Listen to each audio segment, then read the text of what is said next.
Light heavyweight bout. Rodolfo Bellato coming in at minus 450 against Ihor Potieria, sitting at plus 325. Over under 1.5 rounds, plus 155 for the over, minus 185 for the under.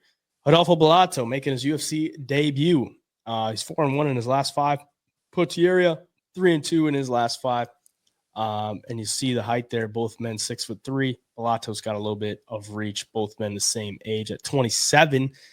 Bellato coming off his big win on the Contender Series where he was an underdog. He was a plus 225 dog against Murtaza Talha. Knocks him out in the second round. TKO, just put the pace on him and cash to get his ticket to the UFC. Now coming in as a massive favorite, minus 450 against Ihor Potieria, who's 1-2 in the UFC.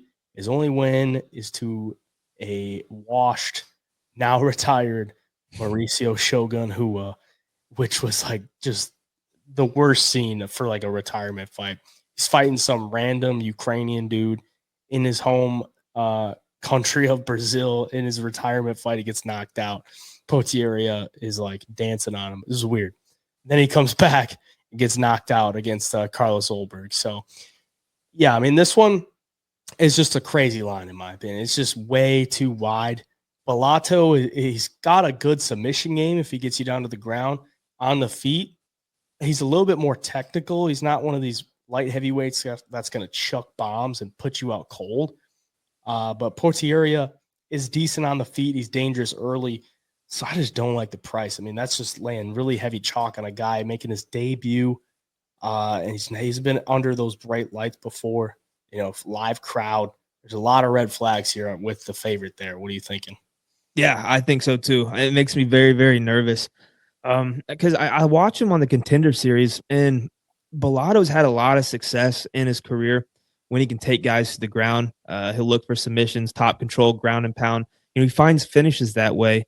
But on the feet, like when he gets in there with guys with some serious power, he's lost his only 2 professional losses, both come by TKO or KO. And not that Ihor Potieria is like a dangerous, savage striker, but he does hold some power early in fights. Like we saw him get the knockout against Shogun Hua, who obviously was older, yeah.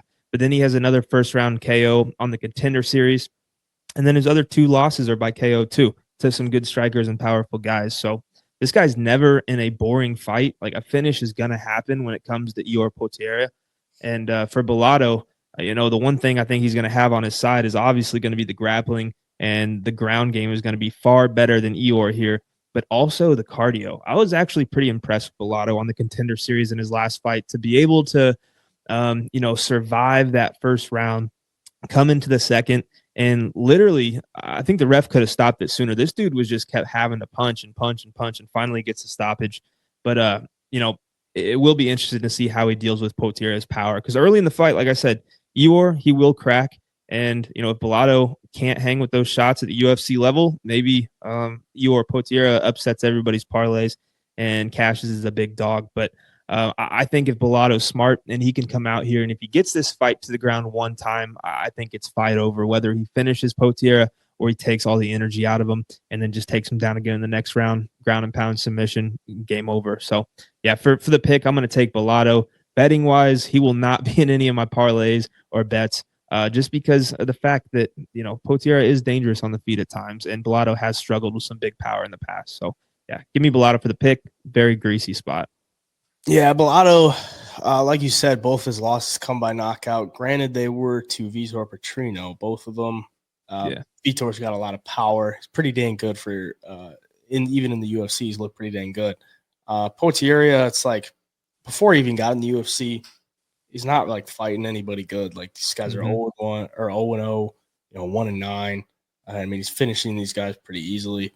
And even taking some losses to like 3-3, 2-2. So I don't know. I mean, Potieria doesn't have like a big future in the UFC, I don't think.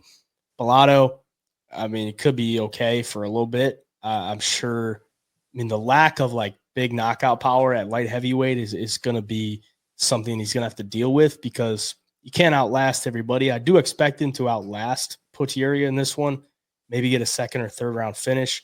But Potieria being dangerous in the first round, concerns me. It's a wide line. I won't be touching Bellato by any means, and I'll take it for the pick, but it's just a light heavyweight greasy fight debuter, not in a spot that I want to take, but he'll be the pick.